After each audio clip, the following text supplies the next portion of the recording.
अब बढ़ते हैं बच्चों अभ्यास के अगले भाग की तरफ। भाषा की बात देखिए, यहाँ कुछ शब्द ठीक नहीं लिखे गए हैं, इन्हें शुद्ध करके लिखना है। पहला शब्द है प्रेम। तो यहाँ प्रेम शब्द की सही वर्तनी इस प्रकार से होगी, प्रेम। अगला शब्द लिखा है बच्चों कृष्ण।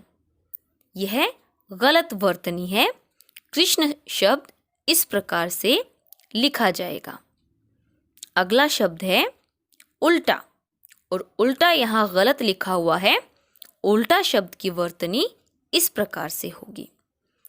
आगे लिखा है परिवर्ती, यह गलत लिखा हुआ है, प्रवृत्ति शब्द इस प्रकार से लिखा जाएगा। अगला शब्द है संपत्ति, जो कि गलत लिखा हुआ है, संपत्ति शब्द की सही वर्तनी इस प्रकार होगी। अगला शब्द है बच्चों आशीर्वाद, जो कि गलत तरीके से लिखा गया है और इसकी शुद्ध वर्तनी इस प्रकार से होगी।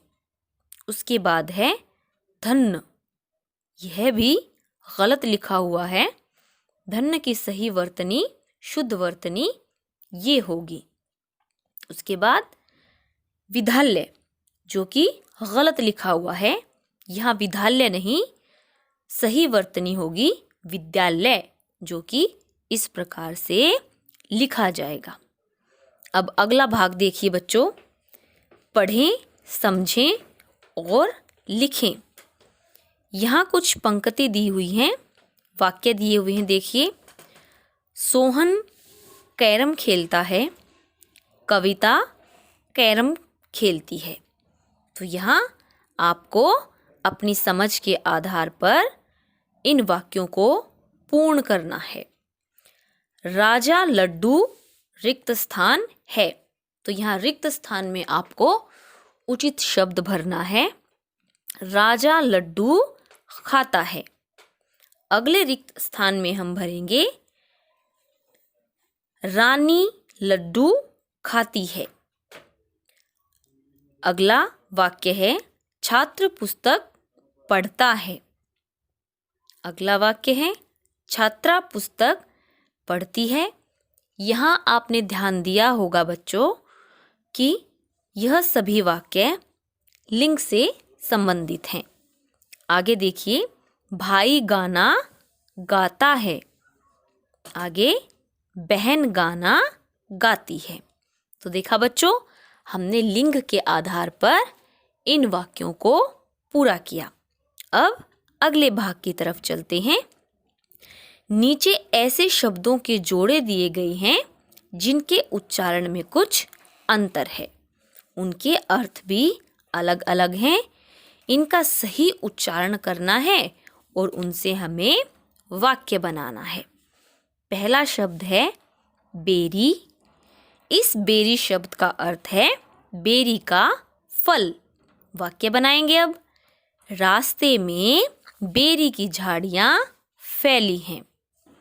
अगला शब्द है बेरी, जो कि बेरी शब्द से मिलता जुलता है, लेकिन इसका अर्थ उससे बिल्कुल अलग है। बैरी शब्द का अर्थ है दुश्मन, और वाक्य होगा दिनेश तो मेरा बैरी है। अगला शब्द है बच्चों बेल। बेल का अर्थ है लता।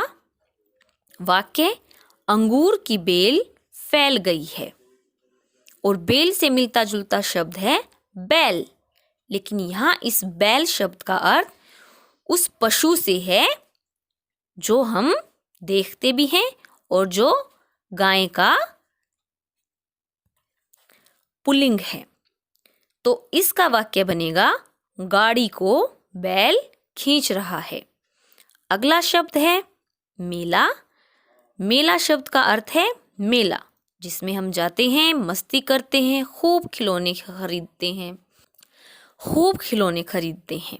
और इसका वाक्य होगा 14 अप्रैल को बैसाखी का मेला लगता है। मेला शब्द से मिलता जुलता शब्द है मेला, लेकिन यहाँ मेला शब्द का अर्थ है गंदा। और इसका वाक्य होगा यह कपड़ा मैला हो गया है। अगला शब्द है बच्चों सेर। सेर शब्द का अर्थ है माप का पैमाना और वाक्य होगा 10 सेर चीनी लेकर आओ। और इसी से मिलता जुलता शब्द है सैर। वो तो हम सभी जानते हैं, सैर अर्थात भ्रमण। और वाक्य होगा मैं बगीचे में सैर करता हूँ। आगे देखिए बच्चों मेल। मेल शब्द का अर्थ है मिलन। वाक्य होगा अजनबी से मेल जोल नहीं करना चाहिए। और मेल से मिलता जुलता अर्थ है मैला। मैला का अर्थ है गंदगी। और वाक्य होगा देखो इस दीवार पर कितनी मैल जमी है। अगला शब्द है बच्चों में। में का अर्थ है अंदर। और वाक्य होगा शेर पिंजरे में चला गया। और मैं से मिलता जुलता शब्द है मैं। और इस मैं का अर्थ है स्वयं, खुद। और वाक्य होगा मैं कल दिल्ली जाऊंगा। अब अगला भाग देखिए। रहीमन देख बड़ेन को लघु ने दीजे डारी, जहां काम आवे सुई कहाँ करे तलवारी। बच्चों इस दोहे को ध्यान से देखो। यहाँ अल्प विराम और पूर्ण विराम चिन्हों का प्रयोग हुआ है। आगे जो दोहे दिए गए हैं वहाँ भी आपको अल्प विराम और पूर्ण विराम चिन्हों का प्रयोग करना है। यहाँ देखिए ऐसी बानी बोलिए मन का आपा होय, औरन को शीतल करे आपहु शीतल होय। तो बच्चों यहाँ बोलिए के बाद अल्प विराम का प्रयोग होगा और खोए के बाद पूर्ण विराम का। फिर अगली पंक्ति में करे के बाद अल्प विराम और होए के बाद पूर्ण विराम का प्रयोग होगा। इसी प्रकार से अगले दोहे में तरुवर फल नहीं खात है सरवर पिहिन पान, कवि रहीम पर काज हित संपत्ति संचही सुजान। यहाँ खात है के बाद अल्प विराम और पान के बाद पूर्ण विराम का प्रयोग होगा।